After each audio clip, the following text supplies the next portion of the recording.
जी, बिस्मिल्लाहिर्रहमानिर्रहीम। आज का जो हमारा लेक्चर है, वो है जी हिस्ट्री ऑफ पाकिस्तान 1930 से लेके 1940 तक। कल तक 1930 तक हमने हिस्ट्री पढ़ ली थी, 1857 की जंग आज़ादी के बाद से लेके कि पाकिस्तान बनने के मामले में क्या-क्या मुहर्रिकात आए थे, ठीक है? वो हमने कल के लेक्चर के अंदर डिस्कस किया था। तो आप लोगों को पता है कि 1930 के अंदर अलाहाबाद खिताब होता है। 1930 के अंदर अल्लामा इकबाल उसमें खिताब करते हैं, अलाहाबाद एक सिटी का नाम है उधर। तो वहाँ पे वो एक आइडिया देते हैं पाकिस्तान का। जैसा कि मैंने आपको एक मतलब बताया भी था कि Pakistan was an idea in 1930, an ideal in 1940 and a reality in 1947। ये पाकिस्तान 1930 में जस्ट एक आइडिया था जो अल्लामा इकबाल ने पेश किया कि इन इलाकों को जो है वो मिलाने के बाद एक जो है वो अलहदा रियासत बना दी जाए जो डोमिनियन स्टेटस में होगी अंग्रेज़ों के, ठीक है? उन्होंने इस्लामिक टीचिंग्स पे बहुत ज़्यादा ज़ोर दिया था कि इस्लामिक टीचिंग्स जो हैं वो अलहदा वे है, हमारा जो तहज़ीब-ओ-तमद्दुन है वो बाकी रिलीजन से बहुत मुख्तलिफ है।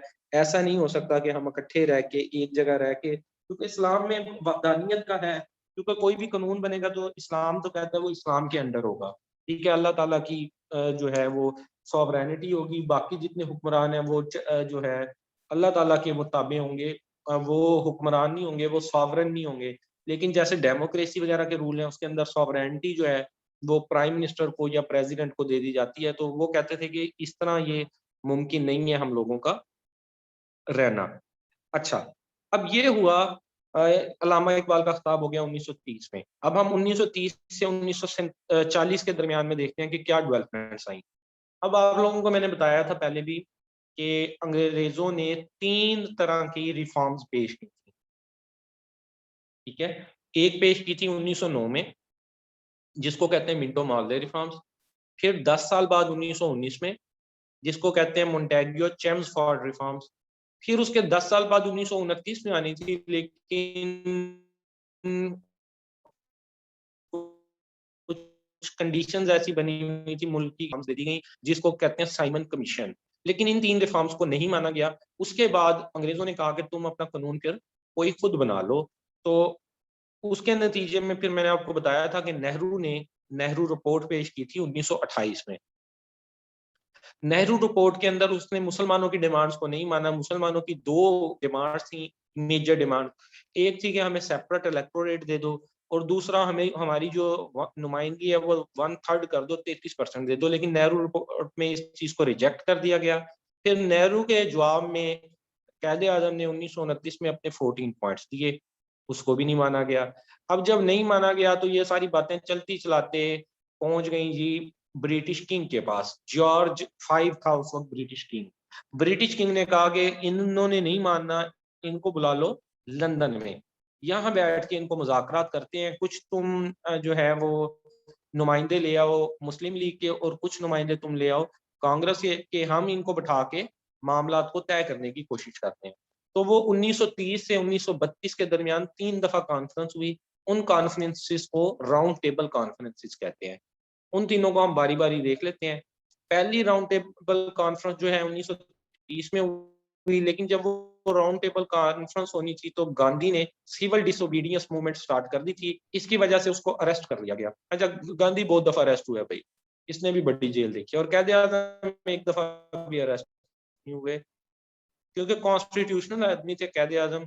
वो हमेशा बात करते थे कानून के मुताबिक, तो उनको कभी भी मतलब अरेस्ट नहीं हुए। हमारे कुछ मौलवी हज़रात जो थे, जो थोड़े से मतलब जज़्बाती हो जाते थे, मौलाना मोहम्मद अली जो और मौलाना बाकी जो हैं उनको भी जेलें वगैरह होती रही हैं, लेकिन कायदे-आज़म कभी जेल में नहीं गए। तो उस वक़्त के जो गवर्नर जनरल थे मौजूद, उनका नाम था लॉर्ड इरविन। उनका क्या नाम था जी? गवर्नर जनरल का लॉर्ड इरविन। लॉर्ड इरविन ने इन लोगों को कहा, मुस्लिम लीग और दूसरा कांग्रेस को, कि अपने नुमाइंदों को भेजा जाए कहाँ पे? लंदन में। तो वहाँ पे किंग जॉर्ज 5 था बादशाह, और 1930 में जिस महल में ये मीटिंग हुई उसका नाम है एसटी जेम्स पैलेस।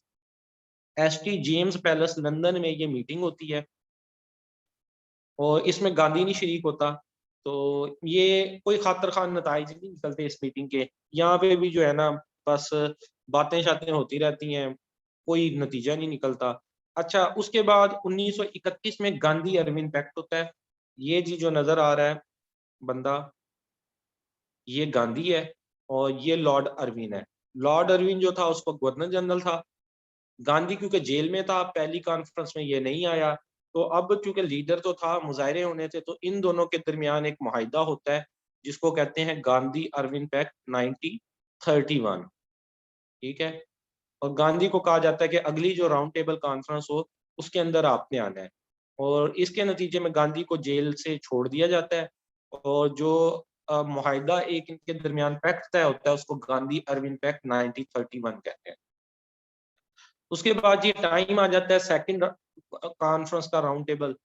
उसमें क्या होता है, वो जारी रहती है सितंबर 1931 से लेके दिसंबर, 4 महीने।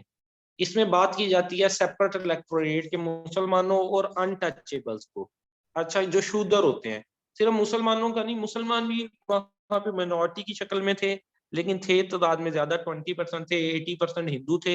लेकिन हिंदुओं में मजीद आगे दो तबके थे। इनमें आपको पता है, आपने पढ़ा भी होगा कि ब्राह्मण, शूदर और इस तरह इनके चार जो है डिवीजन इन्होंने की हुई है अपने सेक्स की। ब्राह्मण सबसे ऊपर वाले होते हैं, शूदर सबसे नीचे वाले होते हैं।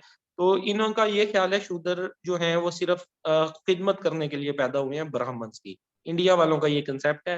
तो जब उन्होंने बात की वहां पे कि सीटें मुसलमानों को भी देनी चाहिए और अनटचेबल्स को भी देनी चाहिए, तो गांधी जो है वो उसने हड़ताल कर दी और वो भूख हड़ताल पे बैठ गया, फास्ट अंटिल डेथ। इसने कहा कि नहीं, इस तरह नहीं हो सकता कि अब हमारे मुकाबले में खड़े होंगे कौन, अनटचेबल शूदर। हम ब्राह्मणों के मुकाबले में शूदर खड़े नहीं हो सकते। तो ये गुस्सा कर गया और फास्ट पे बैठ गया। इस वजह से दूसरी कॉन्फ्रेंस का भी कोई रिजल्ट नहीं निकला। ठीक है जी। फिर क्या होता है, फिर कम्युनल अवार्ड 1932 आते हैं। अंग्रेजों को ख्याल आता है कि यार इन्हें हम इंडिया के अंदर कहते थे बार बार, 3 दफा हमने इन्हें कहा कि कर लो कोई रिफॉर्म्स कर लो, तुम्हें अगर कोई चीजें चाहिए, तुम्हारे कोई मुतालबात हैं, डेमोक्रेसी की तुम बात करते हो, इलेक्शंस की बात करते हो, सारा कुछ करें, लेकिन उसके लिए कोई लाया अमल तो तय करें। अब 2 कॉन्फ्रेंस हुई तो उन्होंने कहा ये नहीं बात आते, ये अपनी बात पे ही है, मैं ना मानू वाली बात में है। तो खुद उन्होंने एक कम्युनल अवार्ड दे दिया, एक लाया अमल पेश कर दिया जिसको कहते हैं कम्युनल अवार्ड 1932, 1932। और उसके अंदर एक पूना एक्ट भी तय पाया। पूना एक्ट या पूना पैक्ट भी इसको कहते हैं। उसके अंदर क्या था, अनटचेबल्स के लिए था। उन्होंने कहा कि ऐसा करते हैं, ये इलेक्शन में नहीं खड़े होंगे जो शूदर हैं, लेकिन इनको हम कुछ सीटें रिजर्व कर देते हैं, माइनॉरिटी की कुछ सीट्स रिजर्व कर देते हैं। तो इस बात पे जो है गांधी ने अपना रोजा रोजा कह लेंगे, भूख हड़ताल कह लें, तोड़ी। और वो उसने अपना मुजाहरा ये खत्म किया कि ये ठीक है, इनको कुछ सीटें अलॉट कर दो, वो सीटें ये इन्हीं की होंगी, यही आपस में जो है इलेक्शन लड़े। ये नहीं किया जा सकता कि इनको हमारे मुकाबले में खड़ा किया जाए। तो उस जो एक्ट है उसको पूना एक्ट कहते हैं। और फिलहाल थोड़ी बहुत जो लड़ाई खत्म करवाई वो कम्युनल अवार्ड 1932 के जरिए खत्म हुई। लेकिन इन्होंने फिर, अंग्रेजों ने एक और मौका दिया कि दोबारा तीसरी राउंड टेबल कॉन्फ्रेंस में भी आओ। ठीक है। और वो जो है थर्ड राउंड टेबल कॉन्फ्रेंस होती है 1932 में। कांग्रेस इसके अंदर हिस्सा नहीं लेती, मुस्लिम जो है वो फौरी तौर पे हिस्सा लेते हैं इसके अंदर जाके। और फिर सेलेक्ट कमेटी आखिरकार एक फाइनल रिपोर्ट अपनी शाया कर देती है, अंग्रेजों की, ब्रिटिश की कमेटी, 1933 में। और एक बिल पास कर दिया जाता है जिसको कहते हैं 1935 का इंडियन एक्ट ऑफ 1935। आखिरकार ये जो कॉन्फ्रेंसेस हैं, ये जो गोल मेज कॉन्फ्रेंसेस हुई, उसके नतीजे के अंदर 1935 का एक्ट बन गया, गवर्नमेंट ऑफ इंडिया एक्ट 1935। और मजे की बात ये कि इसको भी ना मुसलमानों ने माना ना हिंदुओं ने माना। ठीक है, इसको भी नहीं माना। लेकिन अंग्रेजों ने फाइनल लाया अमल तय कर दिया था। उन्होंने कहा कि ये अब नहीं मानते, अब हमें कोई ना कोई एक्ट नाफिज करना पड़ेगा। तो उन्होंने ये एक्ट नाफिज कर दिया। और इवन के जब पाकिस्तान इंडिया बन गए, और इनके बनने के बाद इसी एक्ट को नाफिज किया गया। कोई मुल्क चलाने के लिए, अब 2 मुल्क बन गए थे, तो मुल्क चलाने के लिए किसी एक्ट की जरूरत थी, किसी कॉन्स्टिट्यूशन की जरूरत थी। तो वो constitution government of India act 1935 को ही माना गया। लेकिन बज़ाहिर थोड़ी देर के लिए इसको मुखालफत की मुसलमानों और हिंदुओं ने, उन्होंने कहा हम नहीं मानते इसको भी। ये जी गवर्नमेंट ऑफ इंडिया एक्ट 1935 पास हुआ, और इस एक्ट के जरिए जो है वो इलेक्शंस करवाए गए 1936 और 1937 के।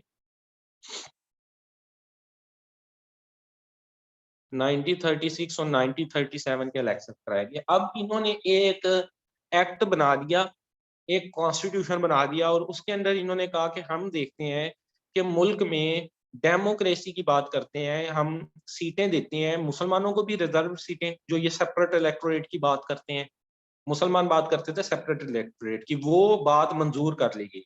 उन्होंने कहा कि तुम अपना सीटों पे मुसलमान मुसलमान के खिलाफ ही लड़ेगा, दो मुसलमान खड़े होंगे एक सीट पे, जो सेपरेट इलेक्टोरेट की बात हुई थी। ये नहीं होगा कि वहां पे हिंदू खड़ा हो जाए, क्योंकि हिंदू अगर खड़ा हो गया तो 80% तो हिंदू हैं, डेफिनेटली हिंदू ही जीतेगा वहां से। तो इन्होंने कहा कि मुसलमानों की सीटों पे मुसलमान खड़ा होगा और उसको वोट भी मुसलमान ही देंगे, ये बात मंजूर कर ली गई। इस फार्मूले के तहत 1936 और 37 के पहले इलेक्शन होते हैं। ठीक है, अगली बात वही लिखी है कि बाद में इसी एक्ट को जो है वो माना गया। आगे चलें, इलेक्शंस होते हैं 1936 और 37 के, और मुस्लिम लीग बुरी तरह से वो इलेक्शन हार जाती है। कांग्रेस जो है वो इलेक्शन जीत जाती है। इवन के वो सीटें जिसके ऊपर मुसलमान खड़े होते हैं, हम मुसलमान देखें सिर्फ मुस्लिम लीग की तरफ से नहीं खड़े होते उस सीट पे, कांग्रेस शुरू से ये कहती आई, कांग्रेस कहती थी कि हम नुमाइंदा जमात हैं मुसलमानों के भी और हिंदुओं के भी, हम ही नुमाइंदा जमात हैं, हम मुसलमान और हिंदुओं को पूरा रिप्रेजेंट कर सकते हैं, और मुल्क को डिवाइड नहीं किया जाए, यूनाइटेड इंडिया रहा जाए। तो जो मुसलमान ये समझते थे कि कांग्रेस की बात ठीक है, जैसे एक शफी ग्रुप मैंने आपको बताया, इवन के मुस्लिम लीग में भी दो ग्रुप बन गए थे, शफी ग्रुप और कायद ग्रुप। ठीक है, शफी ग्रुप कहता था यूनाइटेड इंडिया ही रहेगा, इस तरह नहीं करना, इंडिया को हमने डिवाइड नहीं करना। अब जैसे अबुल कलाम आजाद, वो एक मुसलमान थे और हिंदुओं की जमात कांग्रेस में थे, उसके प्रेसिडेंट भी थे, बल्कि इंडिया के पहले प्रेसिडेंट भी अबुल कलाम आजाद बने थे। तो जहां जहां मुसलमान, कांग्रेस के मुसलमान नुमाइंदे खड़े हुए मुसलमान सीटों पे, वो सीटें भी कांग्रेस जीती, और जो है वो क्लीन स्वीप कर दिया कांग्रेस ने। कांग्रेस के हिस्से में 707 सीटें आई, और मुसलमानों के हिस्से में 106 सीटें आई, जो कि बहुत कम थी, ये 1/3 भी नहीं बनती। मतलब कि अब जहां भी जो भी सिलेक्ट होंगे या जो भी कानून पास होगा वो कांग्रेस करेगी, इसलिए कांग्रेस को रूल मिल गया, जिसको कांग्रेस मिनिस्ट्रीज कहा जाता है। आगे चलिएगा, कांग्रेस रूल 1937 टू 1939। अब क्या हुआ, इनके हाथ में, बंदर के हाथ में आ गई माचिस। बंदर के हाथ में माचिस आएगी तो वो पूरे जंगल को आग ही लगाएगा। इन्होंने बहुत ज्यादा जुल्म और सितम शुरू कर दिया मुसलमानों पे, कत्ल वगैरह किए जाते, रेप किए जाते औरतों के, और बहुत ज्यादा कुछ, मतलब जो है ना। अब जो मुसलमान जो इस हक में थे कि यूनाइटेड इंडिया होना चाहिए, उन्हें भी ये एहसास हुआ कि नहीं, यूनाइटेड इंडिया नहीं होना चाहिए, ये तो हिंदू सिर्फ अपनी बायगोट्री करते हैं, हटदर्मी करते हैं, और ये अपना जो एक हिंदुत्वता का नजरिया है उसको मानते हैं, और हमारी जो रवायात हैं वो एक दूसरे से बहुत मुख्तलिफ हैं। हम गाय का गोश्त खाते हैं, ये गाय का गोश्त नहीं खाते, हम एक अल्लाह ताला को मानते हैं, ये जो है वो भगवान की पूजा करते हैं। हमारे जो रस्म रिवाज हैं उनमें बहुत ज्यादा, हमारी आइडियोलॉजी में बहुत ज्यादा कन्फ्लिक्ट है। अब ये बात वो लोग भी समझ गए, जो लोग, जो मुसलमान सपोर्ट करते थे कांग्रेस की, उन्हें पता चल गया कि कांग्रेस जो है वो हिंदुओं की नुमाइंदा जमात है, ना कि मुसलमानों की। मुसलमानों की अगर कोई नुमाइंदा जमात है तो वो सिर्फ और सिर्फ मुस्लिम लीग है। और मुस्लिम लीग में भी जो दो फ्रैक्शन बने हुए थे, शफी लीग और कायद लीग, वो दोनों भी यूनाइट हो गए। अच्छा, यहाँ पे एक थोड़ा सा जो मुसलमानों के हक में बेहतर हो गया, वो ये बेहतर हो गया, कांग्रेस वालों ने रिजाइन कर दिया मिनिस्ट्री से 2 साल बाद, 1939 में। 1937 में कांग्रेस का रूल आया, इंडियन लोगों का रूल आया, लेकिन 2 साल बाद ही कांग्रेस ने अपनी सारी मिनिस्ट्री से रिजाइन कर दिया। उस रिजाइन की क्या वजह बनी? उस रिजाइन की वजह बनी, दोबारा से वर्ल्ड वार स्टार्ट हो गई। पहली वर्ल्ड वार मैंने आपको बताया था 1914 से 1918 के दरमियान रही, ठीक है। और उसके बाद खिलाफत मूवमेंट वाला सीन आ जाता है 1919 से 1924 तक, ठीक है। कल के लेक्चर में जैसे हमने देखा था, पहली वर्ल्ड वार में अंग्रेजों ने वादा किया था कि हम इस वर्ल्ड वार के बाद हमें जंग में हमारा साथ दे दो, क्योंकि फौजी तो ज्यादा मुसलमान और हिंदू ही थे ना जो फौज में थे। फौजें जाएंगी लड़ने ब्रिटिश के बिहाफ पे, और उन्होंने ये वादा किया था कि जैसी फौजें लड़के वापस आएंगी, वर्ल्ड वार खत्म होगी, तो हम जो है वो सुपुर्द कर देंगे मुल्क इंडियंस लोगों के हाथों में, और ये मुल्क छोड़ के चले जाएंगे, ठीक है। अब जब वर्ल्ड वार टू हुई, स्टार्ट हुई, ये 1939 से स्टार्ट हुई थी 1939 से, और 1945 में खत्म हुई थी 1945 को।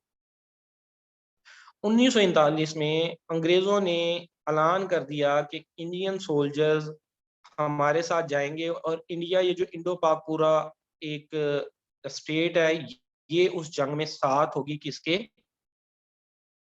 ब्रिटिश लोगों के। इस बात ने, और इसके अंदर उन्होंने कंसल्ट नहीं लिया without consulting the Indian people. उन्हें कांग्रेस का और उनके मिनिस्टर्स का, जो उस वक्त गवर्नमेंट में रूल कर रहे थे, उनका कंसल्ट करना चाहिए था, उनसे पूछना चाहिए था क्या क्या फौज जाएगी। इन्होंने कंसल्ट नहीं किया, जिसकी वजह से जो मिनिस्टर्स थे उन सब ने इस्तीफा दे दिया, और ये मुसलमानों के हक में बहुत बेहतरीन साबित हुआ, क्योंकि दोबारा से जो इक़्तिदार है वो अंग्रेजों के अपने हाथ में चला गया, हिंदुओं के हाथों से निकल के। आगे चलें। रेजोल्यूशन 1940 आती है, 1940 करारदादे पाकिस्तान 1940।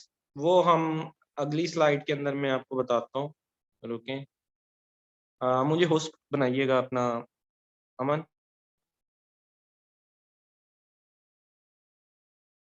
1940 से 1947 का इरा भी देख लेते हैं, वो भी इसी लेक्चर का पार्ट है।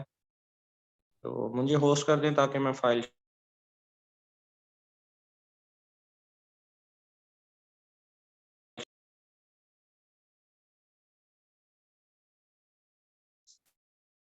अमन मुझे होस्ट कर दें।